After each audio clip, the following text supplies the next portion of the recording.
విద్యుత్ను ఉత్పత్తి చేసే ప్లాంట్ ఇప్పుడు జీవనదిని కాలుష్య కొరళ్లకి నెడుతోందా అంటే అవునని అంటున్నారు అక్కడి స్థానికులు.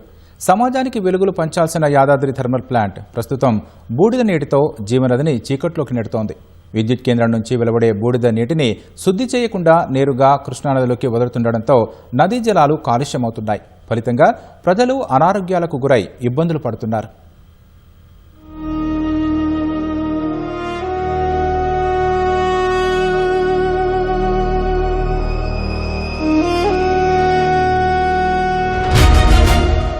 నల్గొండ జిల్లా దామరచర్ల మండలం వీర్లపాలెంలో నిర్మించిన యాదాద్రి థర్మల్ విద్యుత్ కేంద్రం కృష్ణానదిని విషతుల్యం చేస్తోంది. ప్లాంట్ నుంచి వెలువడుతున్న బూడిద నీరు కృష్ణానదిలో కలుస్తుండటంతో నదీ జలాలు కలుషితమవుతున్నాయి. ఈ బూడిదలో ఆర్సెనిక్, మెర్క్యూరీ, సీసం, క్రోమియం వంటి లోహాలు ఉండే అవకాశం ఉన్నందున ఇవి నీటిలో కలిస్తే పర్యావరణం దెబ్బతినడమే కాకుండా నీటిలోని జలచరాల మనుగడ, ప్రజల ఆరోగ్యంపై దుష్ప్రభావం పడుతుంది. స్థానికుల సహకారంతో ఈ అంశంపై ఈటీవీ క్షేత్రస్థాయి పరిశీలన చేయగా పవర్ ప్లాంట్ నుంచి అన్నమేరు వాగులోకి, అక్కడి నుంచి కృష్ణానదిలో బూడిద నీళ్లు కలుస్తున్నట్లు తెలిసింది.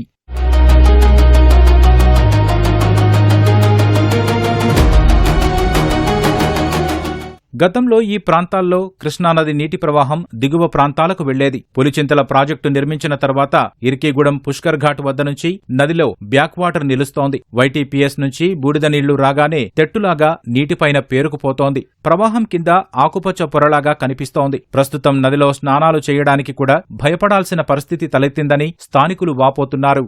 లాస్ట్ 6 months నుంచి మాకు ఇక్కడ వ్యర్థాలు ఇవన్నీ యాష్ కలవడం వల్ల మాకు ఒక నది పైన గ్రీన్ మ్యాట్ అనేది ఏర్పడడం జరుగుతుంది. ఇక్కడ ఉన్న కృష్ణానది వాటరే డైరెక్ట్ మేము తాగేటోళ్ళం.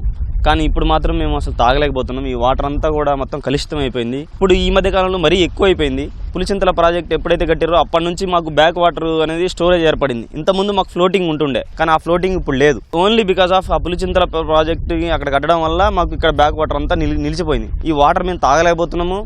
మేము గమనించింది ఏంటంటే ఈ వైటీ బేస్ ద్వారా వచ్చే యాష్ ఏదైతే ఉందో ఆ యాష్ మొత్తం కూడా ఇందులో కలుస్తుంది. దాని వల్లనే మనకు మొత్తం కూడా ఇక్కడ గ్రీన్ మొత్తం కూడా పాచిలాగా నాచిలాగా ఏర్పడి ఉండలుగా కుప్పలుగా తెరబడి ఇక్కడ మంచినీరు అనేది పూర్తిగా లేకుండా అయిపోయింది. దయచేసి మీ అందరికి కూడా మేము తెలియజేస్తున్నాం ప్రభుత్వానికి, మీరు ముందే మేల్కొని ఈ యొక్క సమస్యను పరిష్కరించకపోతే మేము ఉద్యమం బాటపడతామని చెప్పేసి కూడా ఈ సందర్భంగా మేము తెలియజేస్తున్నాం. మేము మా చిన్నతనం నుంచి కృష్ణానది మేము బాగానే అంతకుముందు మంచిగానే ఉండే. ఎవరైనా వచ్చినా కానీ, పర్యాటకులు ఎవరైనా వచ్చినా కానీ స్నానాలు చేయడం కానీ, తాగడం కానీ, రా వాటర్ తాగేది మేము అందులో దోషుడితో పట్టుకుని తాగేది. ఇప్పుడు దిగుదాం అంటేనే మాకు భయంకరంగా ఉంది. ఎలర్జీ రావడం, సంథింగ్ ఏదో జరుగుతుంది. ఇప్పుడు నూరగా ఏర్పడుతుంది. దిగి స్నానాలు చేద్దాం అనగానే, ముట్టుకుందాం అనగానే మాకు భయంకరంగా ఉంది. మాకు ఎవరెవరో వచ్చి చెక్ చేస్తారు, వెళ్ళిపోతారు. దీనివల్ల ఏంటంటే దురద రావడం, మనం స్వచ్ఛమైన వాటర్ కూడా తీసుకోలేకపోతున్నాం. దానివల్ల చాలా మందికి రోగాలు వస్తున్నాయి, జ్వరాలు వస్తున్నాయి. కానీ మన వాళ్ళు ఏంటంటే దానికి అలవాటు పడిపోయారు, కానీ మనం ఏం అడగలేకపోతున్నాం. జలాలు కూడా వెళ్ళలేకపోతున్నారు. స్మెల్ వస్తుంది బాగా, మాకు చాలా ఇబ్బంది అవుతుంది. దానివల్ల మేము దిగలేకపోతున్నాం అసలు నదిలో దిగితే మాకు ర్యాషెస్ వస్తున్నాయి. వేటకు వెళ్ళడానికి కనీసం వాటర్ తాగడానికి కూడా, మధ్యలో దెబ్బకినప్పుడు వాటర్ తాగడానికి కూడా మేము తాగలేకపోతున్నాం. దానివల్ల కూడా మేము బ్యాక్ రావాల్సి వస్తుంది. మనకేంటంటే పవర్ ప్లాంట్ ఎప్పుడైతే స్టార్ట్ అయిందో అప్పటి నుంచి వాళ్ళు యాష్ అనేది ఒక వ్యర్థాన్ని మనకి నదిలో కలపడం, దానివల్ల ఇప్పుడు చూడండి మీరు చూసుకున్నట్లయితే నురగ వస్తుంది. మేము ఎప్పుడు నురగను చూడలేదు నది మీద.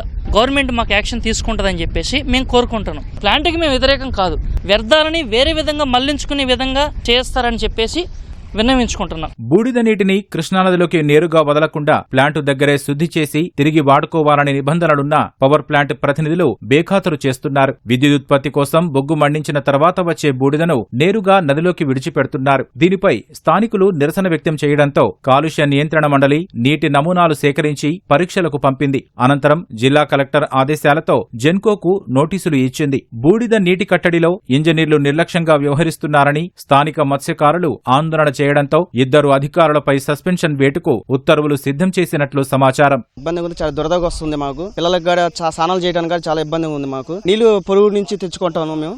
చేపలు చనిపోవటం కానీ, మేము నదికి పోయి మంచి తాగడానికి చాలా ఇబ్బందిగా ఉంది. మేము చాలా దూరం వెళ్తాం, మంచినీళ్ళు తీసుకోమో 1 బాటిల్ 2 బాటిల్ తీసుకుపోతాం. అవి అయిపోతే మాకు నీళ్లు తెచ్చుకోవడం చాలా ఇబ్బందిగా ఉంది. గవర్నమెంట్ నుంచి వచ్చే యాష్ మొత్తం కలుతుంది. మాకు ప్రభుత్వాన్ని తీసుకొని మాకు కొంచెం న్యాయం చేయాలని జరుగుతుంది సార్.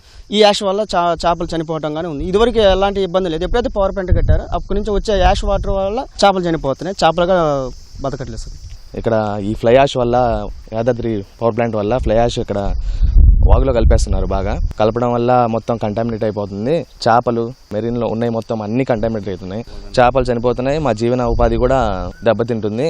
యాదాద్రి థర్మల్ పవర్ ప్లాంట్లో బొగ్గుతో పాటు యాష్ పాండ్ నిర్వహణ పనులు బయటి సంస్థలకు అప్పగించేందుకు జెన్కో యోచిస్తున్నట్టు తెలుస్తోంది. ఇటీవల యాష్ పాండ్ నిర్వహణకు 30 కోట్లు ఇస్తామని BHELను జెన్కో కోరగా ఆ సంస్థ ససేమిరా అన్నట్లు తెలుస్తోంది. కాలుష్య జలాలు నదిలో కలవకుండా శాశ్వత చర్యలు తీసుకోకపోతే నదిపై ఆధారపడి జీవిస్తున్న వేలాది మంది జీవనాధారం కోల్పోతారని నదీ పరివాహక ప్రజలు ఆవేదన వ్యక్తం చేస్తున్నారు.